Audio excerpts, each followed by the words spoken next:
இன்னைக்கு அரசியல் சூழல்ல ரொம்பவே பரபரப்பான நாள்னு தான் இதை நம்ம சொல்லணும். காரணம் இன்னைக்கு முதலமைச்சர் ஜோசப் விஜய் அவர்கள் வந்து கரூர் போயிருக்காரு. எதுக்காக கரூர் போயிருக்காரு அப்படின்னு கேட்டீங்கன்னா, அங்க ஒரு மக்கள் சந்திப்பு நிகழ்வு ஒண்ணு நடத்துறதுக்காகவும், கரூர் கூட்ட நெரிசல்ல உயிரிழந்த 41 பேரோட குடும்பத்துல வீட்டுக்கு ஒருத்தருக்கு அரசு வேலை வழங்குறதுக்காகவும் போயிருக்காரு. இந்த 41 பேரோட இழப்புன்றது மிகப்பெரிய இழப்பு தான். அந்த ஒவ்வொரு குடும்பத்துக்குமே இது மிகப்பெரிய இழப்பு தான். ஆனா இதுக்கு அரசு வேலை சரியா அப்படின்ற கேள்வி மக்களிடையில முதலமைச்சர் ஜோசப் விஜய் அவர்களை நோக்கி எழுந்திருக்கு. அது மட்டும் இல்லாம பல இயக்கங்கள், அதாவது நாம் தமிழர் கட்சி, பாஜக, திமுக போன்ற இயக்கங்களும் இதை எதிர்த்து வழக்குகள் தொடுத்திருக்கிறாங்க. அந்த வழக்குகள் என்ன நிலைமையில இருக்கு, இன்று அரசாணையை வழங்குவாரா விஜய், அப்படி போன்ற சில நிகழ்வுகளை இந்த வீடியோல பார்த்தேன். அதாவது திமுக, பாஜக, நாம் தமிழர் போன்ற பல கட்சிகள் தனித்தனியா சில வழக்குகளை வந்து முதலமைச்சர் ஜோசப் விஜயோட அரசாணைக்கு எதிராக வழக்கு தொடுத்திருக்காங்க. எதுக்காக இந்த வழக்கு அப்படின்னு கேட்டீங்கன்னா, 41 பேரோட குடும்பத்துக்கு நீங்க அரசு வேலை கொடுக்கறது அப்படின்றது சரியான முறையில இல்ல. அதுவும் இல்லாம சிபிஐ விசாரணை நடந்து கொண்டு இருக்கிற இந்த சூழல்ல அதோட இறுதிக்கட்ட முடிவு என்னன்னு தெரியாமலே நீங்க இந்த அரசாணையை வெளியிடுறது வந்து அந்த சாட்சியங்களை கலைக்கக்கூடியதா இருக்கும் அப்படின்னு சொல்லிட்டோம். 41 பேரும் ஏதோ சுதந்திர போராட்டத்துக்காக போராடியோ, இல்ல ஸ்டெர்லைட் ஆலைக்காக போராடியோ, இல்ல ஜல்லிக்கட்டுக்காக போராடியோ உயிரிழக்கல, இல்ல அரசு நிகழ்வுல வந்து உயிரிழக்கல, ஒரு தனிப்பட்ட கட்சியோட கூட்டத்துக்கு வந்துதான் உயிரிழந்திருக்காங்க. அப்படி இருக்கும்போது மக்களோட வரி பணத்துல இவங்களுக்கு எதுக்கு சம்பளம் அப்படின்னு சொல்லிட்டு மக்களிடையே நிறைய கேள்வி இருந்துச்சு. அந்த கரூர்ல உயிரிழந்த நபர்களுக்கு வந்து ஒரு 41 பேருக்கு அரசு வேலை கொடுக்க போறதாகவும் சொல்லியிருந்தாங்க. இலங்கை கடற்படையால வந்து வாழ்வாதார பிரச்சனைக்காக மீனவர்கள் 79 பேர் செத்துட்டு இருக்காங்க. எவனாவது இந்திய அரசோ தமிழ்நாடு அரசோ அந்த குடும்பத்துக்கு வந்து அரசு வேலை கொடுக்குதா? இல்ல. இந்திய ராணுவ வீரர்கள் எவ்வளவு சுட்டுக் கொல்லப்படுறாங்க, அவர்களுக்கு ஏதாவது அரசு வேலை கொடுக்குறாங்களா? இல்ல. ஸ்டெர்லைட் போராளிகள் 13 பேர் செத்து போனான், அந்த 13 பேருக்கு வந்து ஏதாவது அரசு வேலை கொடுத்துருக்காங்களா? இல்ல. அந்த கேள்விகளின் எதிரொலிப்பாதான் நாம் தமிழர், திமுக போன்ற கட்சிகள் வந்து இந்த வழக்கை தொடுத்திருக்கிறாங்க. அது மட்டும் இல்லாம மக்கள் கிட்ட இப்ப என்ன கேள்வி இருக்கு அப்படின்னு கேட்டீங்கன்னா, அதாவது ஏற்கனவே சொன்ன மாதிரி தான், சுதந்திர போராட்ட தியாகிகளோ, அரசியல் நிகழ்வுல பங்கெடுத்து இறந்தவங்களோ, இல்ல ஸ்டெர்லைட் ஆலைக்காக போராடி இறந்தவங்களோ, மக்களின் போராட்டங்களுக்கு முன்னின்று இறந்தவர்களோ, இல்ல விவசாய போராட்டம் செய்தவர்களோ இல்ல, இவங்க ஒரு நடிகரை பார்ப்பதற்கோ, இல்ல ஒரு அரசியல் கட்சி தலைவரை பார்ப்பதற்கோ கூட்டம் அதிகமாக இருக்குதுன்னு தெரிஞ்சு அந்த இடத்துக்கு போனவங்க. இதுக்கு இந்த தனிப்பட்ட கட்சி மட்டும் தான் பொறுப்பேற்றுக்கணுமே தவிர மக்கள் எதுக்கு பொறுப்பெடுத்துக்கணும், இல்ல அரசு எதுக்கு பொறுப்பெடுத்துக்கணும் அப்படின்ற பல கேள்விகள் வந்து மக்கள் இடையில இருக்கு. இதுக்கு பதிலளிக்கிற விதமா சில டிவிகே தொண்டர்களும், சில டிவிகே ஆதரவாளர்களும் என்ன சொல்றாங்க அப்படின்னா, கள்ளக்குறிச்சி மற்றும் மரக்காணம் பகுதிகளில் இந்த கள்ளசாராயம் குடிச்சு இறந்தவங்களுக்கு 10 லட்சம் கொடுத்தீங்களே, இது சரியா அப்படின்னு சொல்லிட்டு ஒரு சில கேள்விகளை எழுப்பியிருக்காங்க. இப்பயுமே அந்த 41 பேருக்கு அரசு வேலை கொடுக்கறது நியாயமா, தியாகியா அப்படிங்கிற ஒரு காசிப் போகுது. சேலத்துல ஏதோ கள்ளசாராயம் பிறந்துட்டு அவங்களுக்கு எல்லாம் 10 லட்சம் ரூபாய் நம்மளோட வரி பணத்தை தான் கொடுத்தாங்க, அவங்களும் தியாகி கிடையாதுல. இதை பேசினோம்னா டெத்தா பேசினோம்னா வேற மாதிரி போயிடும். இதுக்கு ஒரு சிலர் விடையும் அளிச்சிருக்கிறாங்க. அதுக்கு என்ன மாதிரியெல்லாம் விடை அளிச்சிருக்கிறாங்க அப்படின்னு கேட்டீங்கன்னா, ஒண்ணு, கள்ளசாராயம் விவகாரம்ன்றது ஒரு அரசாங்கத்தால கையாளாகாமல் போன விஷயம் அப்படின்னு சொல்லிட்டு ஒரு சிலர் சொல்றாங்க. அதாவது அவங்க எங்களால முடியல, இதை தடுக்க முடியல, எங்களாலதான் இந்த இழப்பு அப்படின்னு சொல்லி ஒத்துக்கிட்டு நாங்க 10 லட்சம் அறிவிக்கிறது எந்த ஒரு தவறும் இல்லை அப்படின்னு சொல்லிட்டு சொல்றாங்க.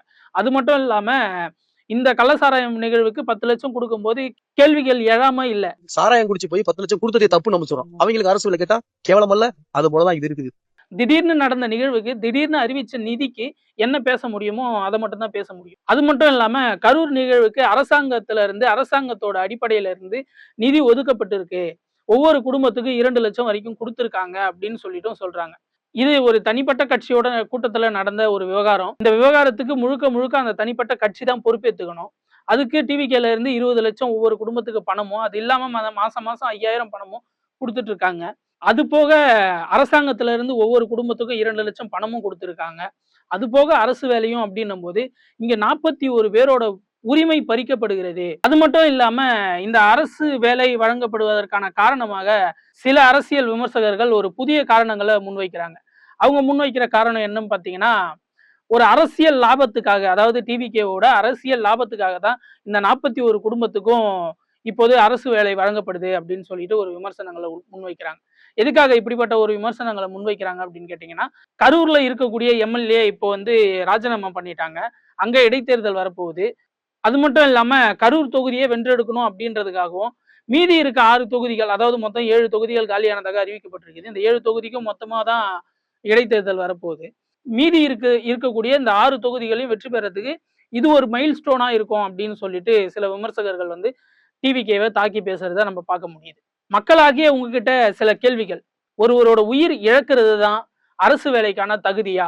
அப்படி உயிர் இழக்கிறது தான் அரசு வேலைக்கான தகுதி அப்படின்னா ஸ்டெர்லைட் ஆலையில உயிரிழந்த 13 பேருக்கான வேலை எங்கே? காவிரி பிரச்சனைக்காக போராட்டத்துக்கு இறங்கி உயிரிழந்த விவசாயிகளோட குடும்பத்துக்கு எத்தனை பேர் வீட்டுக்கு இது வரைக்கும் அரசாங்க வேலை கொடுக்கப்பட்டு இருக்கு? மெரினால நடந்த விமான சாகசத்துல குறைஞ்சபட்சம் 3 பேர் உயிரிழந்ததா சொன்னாங்க. அது ஒரு அரசு நிகழ்வு. அந்த அரசு நிகழ்வுல இறந்த 3 பேர் வீட்டிற்கும் அரசு வேலை எங்க?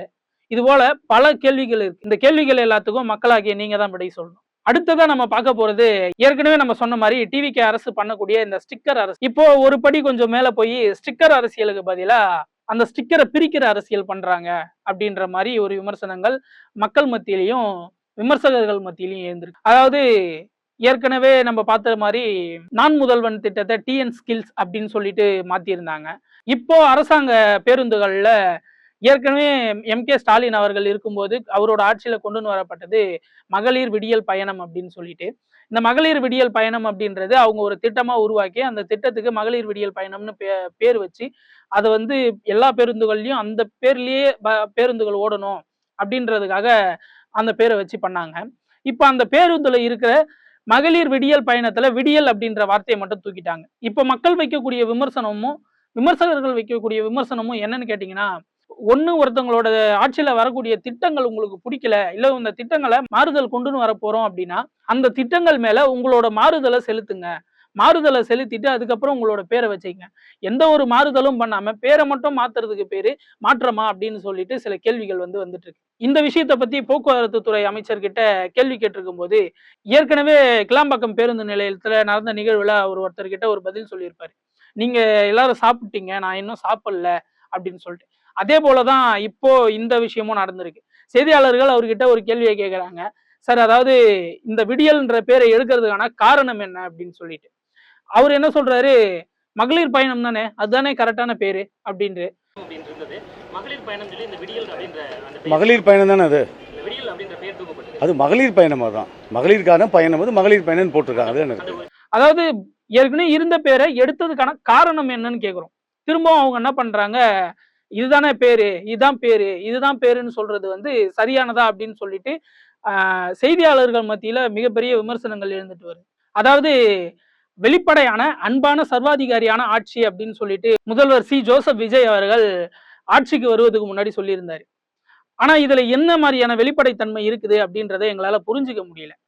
நான் முதல்வன் திட்டத்தை டிஎன் ஸ்கில்ஸ்னு மாத்தினதுக்கு வெளிப்படையா என்ன காரணம் இருக்குன்றத சொல்லலாம். மகளிர் விடியல் பயணத்தை வெறும் மகளிர் பயணம் அப்படின்னு மாத்தினதுக்கு என்ன காரணம் இருக்குதுன்றத வெளிப்படையா சொல்லலாம். இதெல்லாம் வெளிப்படையா வந்தாதானே அது வெளிப்படையான சர்வாதிகாரியான ஆட்சியாக இருக்க முடியும் அப்படின்னு சொல்லிட்டு சில அரசியல் விமர்சகர்கள் விமர்சனம் வச்சுட்டு வராங்க.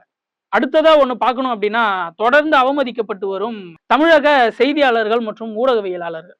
அதாவது முதலமைச்சர் சி ஜோசப் விஜய் அவர்கள் ஆட்சிக்கு வருவதற்கு முன்பும் சரி, ஆட்சிக்கு வந்த பின்பும் சரி, அவங்க வீட்டுல இருந்து கிளம்பும் போது ஆரம்பிக்கிற லைவ் ஸ்ட்ரீமிங், அவர் மீட்டிங் முடிச்சு திரும்ப வீட்டுக்கு போய் சேர்ந்தது வரைக்கும் ஒவ்வொரு சேனல்லையும் லைவ் ஸ்ட்ரீமிங்கா ஓடிட்டு இருக்கு. ஆனா தொடர்ந்து விஜய் ஆட்சி பொறுப்புக்கு ஏற்பதுக்கு முன்னாடியும் சரி, ஏற்ற பிறகும் சரி, தொடர்ந்து இந்த மீடியாக்களை அவமதிச்சுட்டே தான் வராங்க.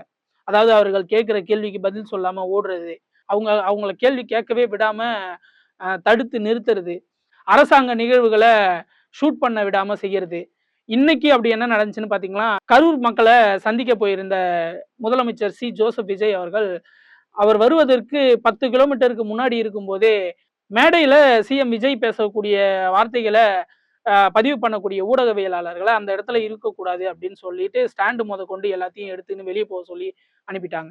அதுக்கு அவங்க காரணமா சொல்றது, லைவ் போயிட்டு இருக்கு, அதுக்கான லிங்கை உங்களுக்கு கொடுத்துடுறோம், அந்த லிங்கை நீங்க பரப்பிக்கங்க, இங்க நீங்க கவர் பண்ணாதீங்க, மேடையை விட்டு வெளியே என்ன நடக்குதோ நீங்க கவர் பண்ணிக்கங்க அப்படின்னு சொல்லிட்டு சொல்லியிருக்காங்க.